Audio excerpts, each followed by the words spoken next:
In Magic, the majority of decks are going to win, to some degree, through combat damage. An overwhelming stampede trampling over tiny blockers, go-wide token strategies flooding the board with a sea of bodies, a single massive Voltron creature swinging in to take a player out in one hit. But what if that doesn't interest you? Perhaps you're hesitant to take out one player from the game. Maybe you think it wiser to slowly whittle away at your opponents, spread the damage around a little, and fly under the radar until it's time to finally leap way out ahead and seize the win. Or maybe you're just drawn to the flavor of playing the villain, sitting back in your ivory tower, leveraging the lives of minions for resources and power. If any of these apply to you, then you may want to consider playing an Aristocrats deck. The game plan goes like this. Magic has a great many cards that give you resources in exchange for having you sacrifice your own permanents. To game this system, we're going to make a lot of low-value permanents and sell them off to different sacrifice effects for maximum profit. It's a well-oiled machine that trades lives for victory, but assembling it isn't an easy task. Our death machine requires many parts to function, and today we're going to talk about some of them. For my money, the best places to start are the most critical components, and those are going to be fodder, sacrifice outlets, and payoffs. Returning to the show by popular demand, we have Norman. Today he's piloting a Stompy Gruul deck. We're on turn 4 and have a bit of a board presence with our 3 very wordy creatures. Don't get me wrong, we can absolutely sacrifice these creatures for resources, of course, but they were probably a hefty mana investment to get in the first place. What's worse, Norman's tall creatures beatdown strategy is going to start eating away at our blockers over time. Throwing your big nasty haymakers into the abyss for resources works in a pinch, but those kinds of interactions aren't sustainable if you want to win. For multiple reasons then, we need fodder, the chaff, the dregs, the disposables, creatures that cost practically nothing which we can used car salesman our way into making wide margins on. In my mind, these come in 2 forms. The first is creatures that are easy to recur. Reassembling Skeleton lets you return him from your graveyard for 2 mana. No once per turn clause, no sorcery speed restriction, just doing his job over and over again, rain or shine. Bloodghast is another classic. Whenever a land enters under your control, he jumps out of the graveyard to say hi again. You can get double duty out of him with a well-timed fetch land, or any effect that lets you put extra lands into play. Vengevine will follow the scent of your second creature cast each turn to resurrect himself, and provides a pretty large body to boot. All of these make great fodder, as they're relatively easy to get back into play post-mortem. Then, we have Persist and Undying. They're a yin and yang of self-recurring mechanics. Persist creatures come back to life with a -1/-1 counter if they didn't have any when they died, and Undying does the same for +1/+1 counters. Neither of these are reviving repeatedly on their own, but since these stat changes are tracked with counters, they can be erased entirely with the opposite type.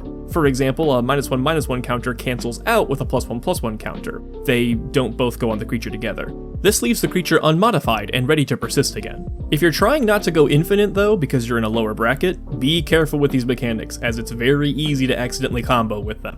Gravecrawler is an excellent pick for this too. You can get him back from the grave as many times as you need, as long as you control a zombie. If you're in a deck with a critical mass of them, or just have a commander who happens to be a zombie, this thing will put in work for you. Speaking of zombies, Prized Amalgam likes to follow other creatures out of your graveyard, as does Poxwalkers from the Warhammer 40k crossover. Nether Trader is the complete opposite, coming back when something else goes down, and Bloodsoaked Champion just cares if you cause violence this turn. All of these are fantastic examples of disposable souls that don't need much to get them back into play. But you know what's even easier to get rid of? Cards that don't even have names. That's right, up next is tokens. Tokens are great. They attack for you, block for you, and die for you without ever having to worry about losing something of import. If you're looking for straightforward effects, you have some options. Bitter Blossom, Skrelv's Hive, and Dreadhorde Invasion. They all make you tokens at the beginning of your upkeep, each for 2 mana. With Dreadhorde Invasion, you have to sacrifice the token each turn in order to keep making it though, so be aware of that. Jadar, Ghoul-Caller of Nephalia, is similar to Dreadhorde in this regard, forcing you to use the tokens as you make them in order to keep getting more. Wolverine Riders and Tendershoot Dryad are more costly, but they make tokens on each player's turn. These add up very, very quickly. Field of the Dead rewards you with 2/2 zombies for playing lands, and it only takes up a land slot itself. Very balanced. But maybe you're looking for a bit more from your token generation than just the bodies. Double counting for slots in your deck is important. It frees up space for your fun cards. So here's some generators that pull double duty. Ophiomancer is a great example, making you death-touching snakes on each player's upkeep that you can use to block and remove attackers, or sacrifice if nobody swings at you. Orcish Bowmasters not only provides tokens, but also repeatable targeted removal. His pings can go straight to people's faces if a friend of yours starts drawing their entire deck as well. Beledros Witherbloom brings a similar effect to Wolverine Riders, while also allowing you to untap all of your lands once per turn. Zot's Will is an instant speed edict, graveyard hate, and will make you plenty of disposable thralls. These have all been examples of grindy effects that make you tokens over time though. Sometimes you'd rather have a huge burst of tokens out of nowhere to win outright. Secure the Wastes is the card to beat here. 1 white and X for an instant that just makes you X1 once. Simple, clean, powerful, can come out of nowhere on your previous opponent's end step to set you up for a game-winning turn. Song of Totenance does the same thing but at sorcery speed, while granting you haste to boot. Martial Coup is another that generates X tokens, but it also provides you with a board wipe for that sweet, sweet double counting. Call the Copper Coats is sort of similar, but costs a flat rate to make tokens that are equal to the number of creatures an opponent controls. More situational, but potentially way more powerful, and you can pay more mana to apply the effect to more opponents. Finally, a personal favorite of mine. Ink Shield will protect you from oncoming attackers for a turn, while flooding the board with 2/1 flyers equal to the damage you were supposed to take. This is quite often a lethal reply, even without additional synergy. Alright, let's get back to our game with Norman. We now have a plentiful wave of disposable blockers for his huge creatures. This is already a functional deck, since these little guys can chump block, multi-block, attack, and give us a board presence in a couple of different ways. But at this point, there's very little difference between us and just a simple go-wide token strategy, save for the fact that our board is wimpier.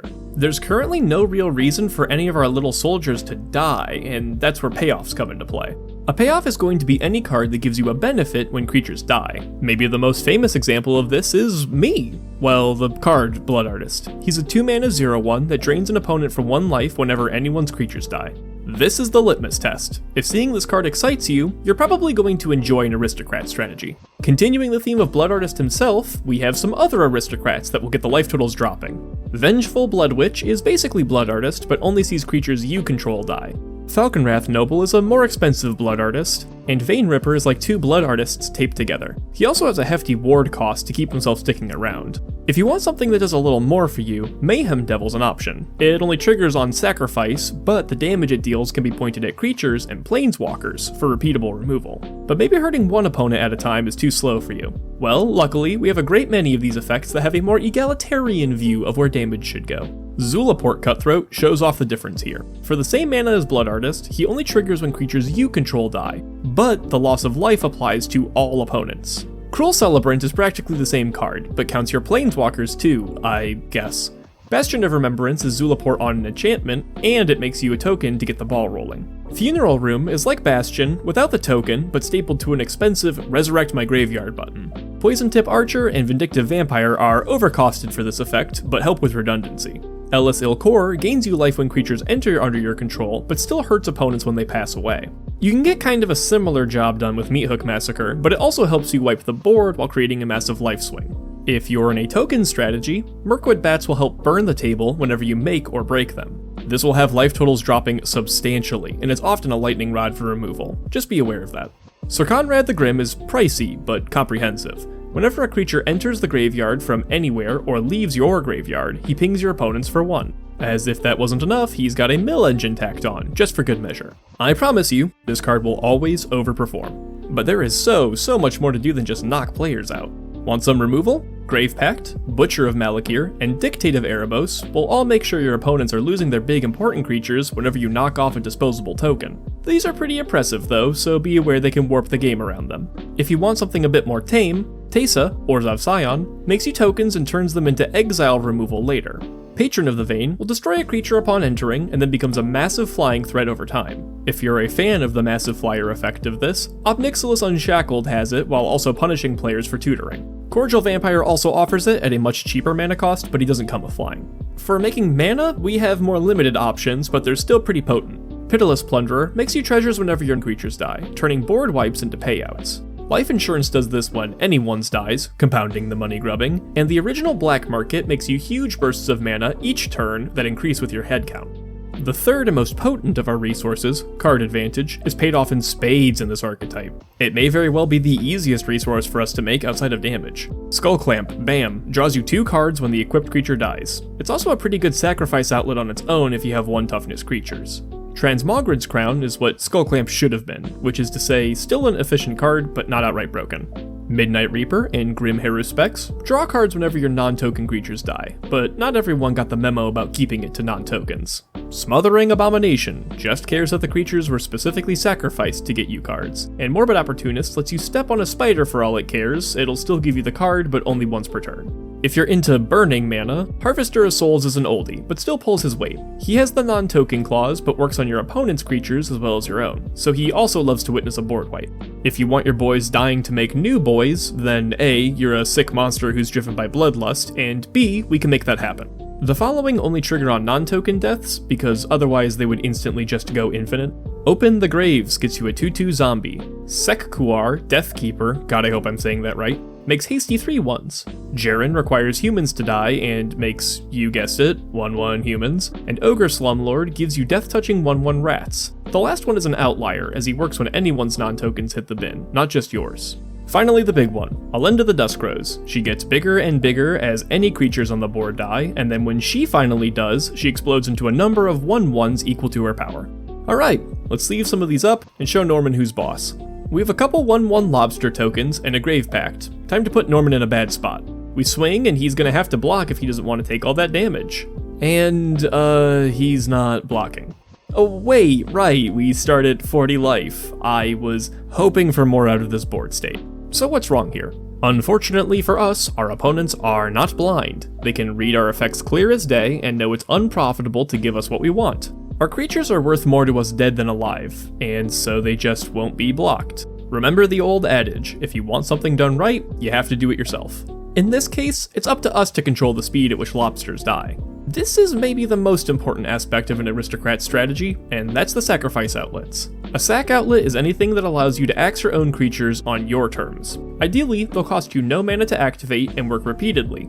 If they do, they'll allow us to set up large explosive turns where we strategically sacrifice our whole board to win out of nowhere.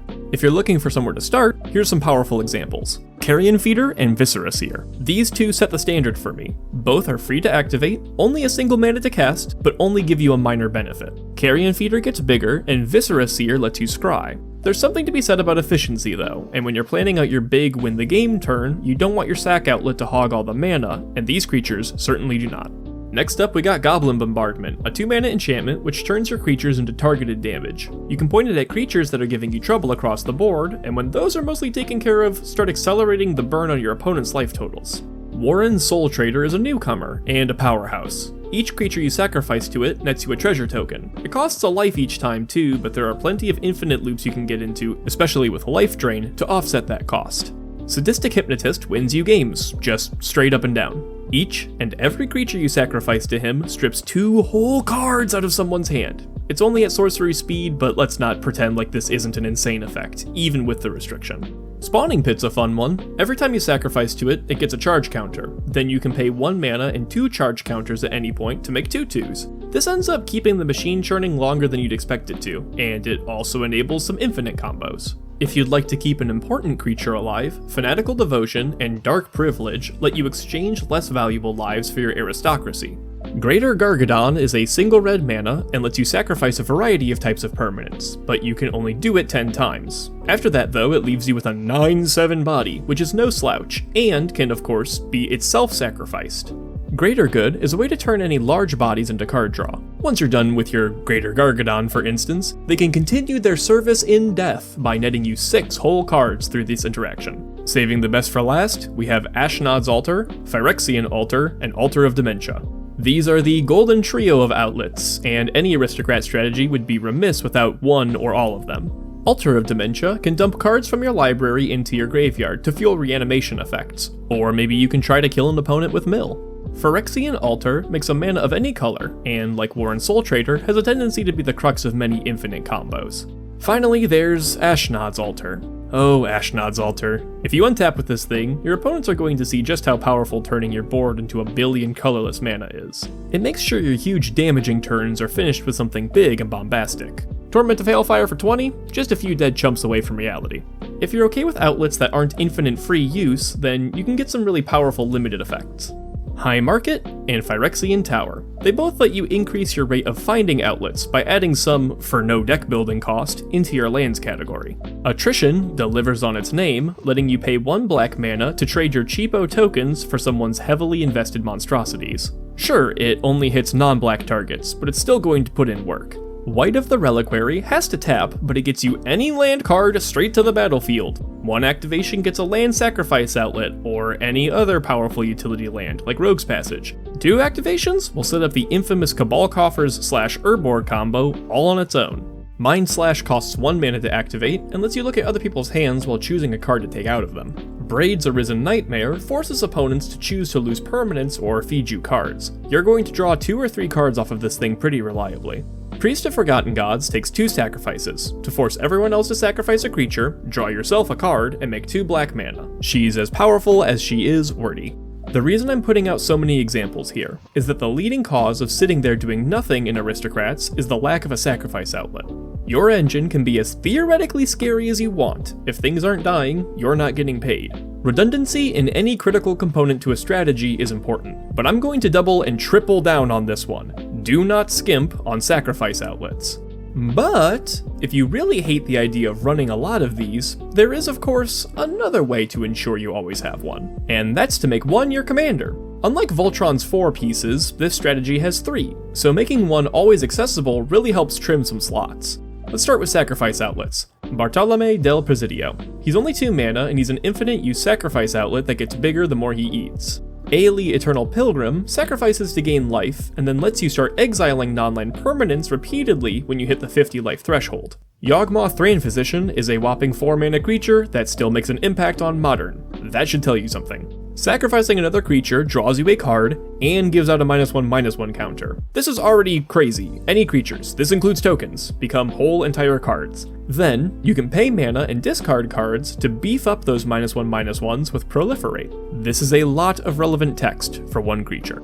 If you want a payoff in the command zone instead, Corvold Fakehurst King is, well, the king. Every time you sacrifice anything, you're going to draw a whole card, and he gets a +1/+1 counter. This isn't just creatures. Anytime you crack open a fetch land or sacrifice a treasure, that'll also trigger him. If that's too mana intensive for you, Jury, Master of the Review, is a bit more streamlined. He also gets a +1/+1 counter when you sacrifice permanents, and when he finally eats it, he burns any target equal to his power. Ideally, you're using this to finish someone off, but he can hit game-winning creatures in a pinch. Savra, Queen of the Golgari, gains you life and or forces people to sacrifice their own creatures when you sacrifice yours, depending on their color. Okay, but what about fodder in the command zone? Surely you don't want to be sacrificing your commander? Yeah, but a lot of them are great at making fodder all the same. Shirei, Shizo's Caretaker, recurs all of your 1-power creatures at the start of each end step, letting you sacrifice bottle gnomes as much as you feel like. We already mentioned Elenda in the 99, but she's also a great choice for commander, if you want to go really, really wide. Marchesa the Black Rose lets you reuse your dispensable creatures, as long as they're attacking the person with the most life. A lot of the best sack outlets are known for double counting as well. Corvold, for instance, is mostly a payoff but has a sack outlet on him too. Chatterfang helps your token makers make more tokens, but also has a sacrifice outlet tied to him. Slimefoot and Squee make tokens and have a sacrifice outlet that lets you replace those tokens with important creatures from your graveyard. And Prosh, Skyraider of Care, creates a ton of tokens when he's cast and comes with a built-in sack outlet. But, at the end of the day, you don't need to have any of these pieces in the command zone. Teysa Karlov is maybe the most popular Aristocrats commander of all time, and she does none of the above at all. Instead, she doubles the efficiency of the engine you're putting together, which makes her incredibly deadly. This goes to show that putting the engine together itself, it isn't everything. But commanders aren't the only way to increase consistency in setting up. Tutors are powerful in any deck, but are especially vital when you need certain pieces to come together in order to be doing your thing. Luckily, we are overwhelmingly black as an archetype, so by default we get access to the best. Demonic and Vampiric Tutors, they find anything. Your board wipes, your card draw, your ham sandwich, and if you're not hurting for resources, grab any part of the engine. Insatiable Avarice is a personal favorite of mine. It's got a more fair mana cost, but it's flexible, and if you have tons of mana, you can choose both modes it offers. Diabolic Intent is fantastic. It's basically another demonic tutor, but asks you to have a disposable creature to sacrifice to it, which I don't need to tell you, this strategy is built around making, so awesome. Beseech the Mirror is similar, letting you sacrifice a token, artifact, or enchantment, but then it casts the thing you grab for free if you do, and if that thing is 4 or less mana. If you have a significant recursion package, Entomb and Buried Alive, both take cards directly from your deck and dunk them firmly into the graveyard. Moving away from black, Enlightened Tutor will get you any of the altars, or Skull Clamp if you're hurting for card advantage. The color green will give us a host of creature tutors. Green Sun's Zenith and Finale of Devastation are especially good, since they put the creature right onto the battlefield, and most of our creatures are cheap, so X doesn't have to be that much. I really enjoy Aristocrats. Putting together multiple cards to form an engine that your opponents need to disrupt always makes me feel like I'm smarter than I actually am, and encourages people to bring a robust removal suite to the table. Even sitting across from me, I can never let one out of my mind for too long or suddenly they're threatening lethal. But it doesn't come easy. Taking good opening hands, knowing what to tutor for, and when to take big moves and flag yourself as the scary one are all important skills to learn to pilot an Aristocrats deck. They make better players and healthier tables. If any of this sounds like fun to you, maybe try your hand at playing Aristocrats sometime. Also, feel free to tell me about your favorite Aristocrats cards and commanders in the comments. I know I missed a lot of them, but there's a million cards for this strategy and I couldn't get to them all. If you enjoyed the video, it would also be very kind of you to consider liking it or subscribing. The growth this past month has been staggering, and I'm not sure what I did to deserve it, but thank you all. We also have a Discord now. We've got a growing Commander and Pauper community of all things, so check that out sometime. God, this board is getting so crowded, might as well play into it. I'm doing a 5,000 subscriber thank you video at some point, so check out my recent post to contribute ideas on what I should doodle and talk about. And since we have a little space here, I have a blue sky, I guess. Follow it for little thoughts that should have stayed in my drafts. Alright, have a fantastic day. I'll see you guys next time.